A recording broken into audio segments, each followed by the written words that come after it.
reason I'm a relationship expert is because I did everything wrong. So that's how I got good at knowing what to do right. And I can say that there was no alone time for me. It was taking care of the children all the time. There was not really couple time. We had I call it a hallway relationship or a hallway marriage where we pass each other and um F you kind of hallway sex, like you just don't have this connection together. You're passing like strangers and roommates in the night. And in my coaching, like my relationship coaching with couples, it's the first thing that goes is that connection, that date night, that really sitting down and hanging out and spending time. I always call it couch time. Like sit down and connect, check in with me. How are you physically, mentally, emotionally, spiritually? Keep that connection, and then everything else falls into place. And one of the things I love what you said was, well, I really love this person and I don't want to lose them. What I learned about love is it's a 4-letter word, and it's a byproduct of what I call trospecti. And I used to search for the love, but then I missed out on the trust, the respect, and the honesty. And without trospecti, there is no love. There's only a 4-letter word, right? Absolutely. It's like when you ask someone to tell you what does love look like, they just say, "Well, I feel it." And which isn't enough, right? Because it should be that, because if it's just a feeling, that means that anyone can give it to you. Yeah. If it's just a feeling, right? But as you mentioned, if it's more than that, if it has trust, if it has all these other elements to it, then you know it's a specific person, because not everyone can give that to you. Not everyone can make you feel that way. And there's something that I want to touch on as well. It's interesting that when we're trying to create relationships, whether it could be romantic, like marriage, or it could be in the job, professional, even personal, right? Between strangers or acquaintances or things of that nature, is you raise a valuable point where in some areas it seems like we're willing to just accept anything and anyone. Yeah. Whereas when it's a material item now, that's when we are more stringent. When we go grocery shopping, we don't pick up the damaged box of cereal. We don't pick up the bruised bananas and things of that nature, right?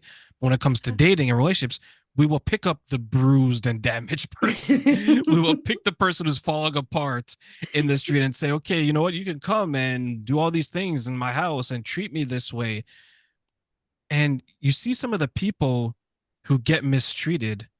And sometimes it's shocking because when you know what you know about them, you're like, I can't believe Sue down the street would allow someone to treat her that way. I can't believe that Jack is allowing someone to take his money this way. It's not the person that you would think is, for lack of a better word, maybe uneducated, uninspired, or things like that. It's the person that is successful enough that you know who they are. They have a presence in the community and things like that. So, what do you think is maybe missing in regards to maybe your clients that you work with, identifying that this person isn't right for them sooner than later? Yeah, I love that question. And it is so incredible how many intelligent, successful, really wonderful people come in front of me.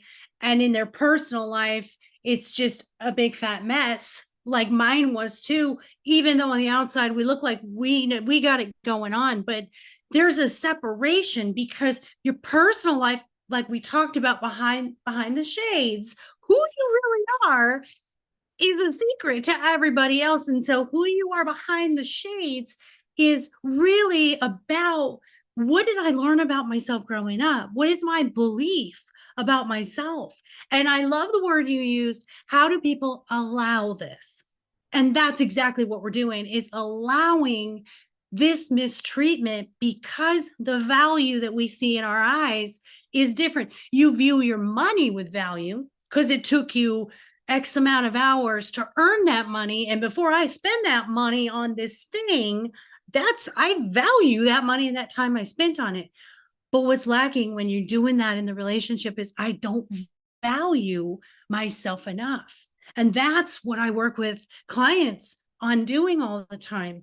And so I'm just going to share with you the acronyms I use to help people so we can give them some really tangible steps that they can take. And what changed it for me, and they were baby steps, and you're going to listen to this and go, what, Maureen? It took you 45 years to learn to do that.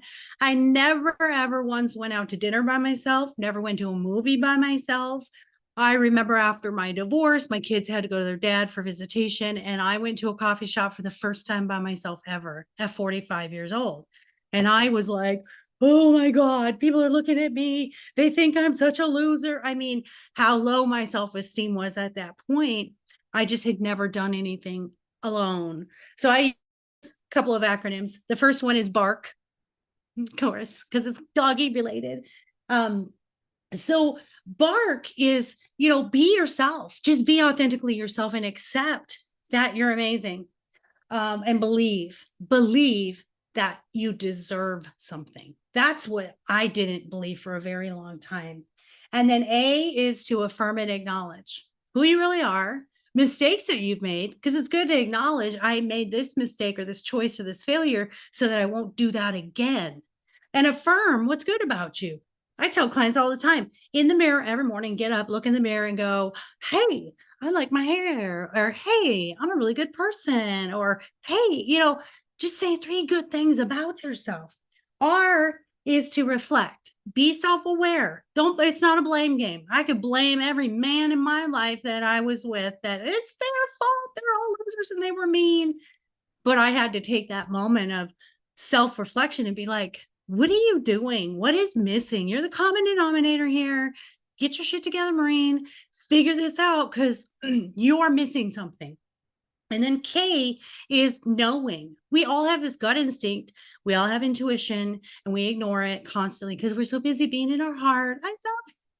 Or in our head, oh, he looks good on paper. I should go for that one, but we're not following that intuition and that knowing of, does this feel right? And you'll know, your gut will tell you every single time.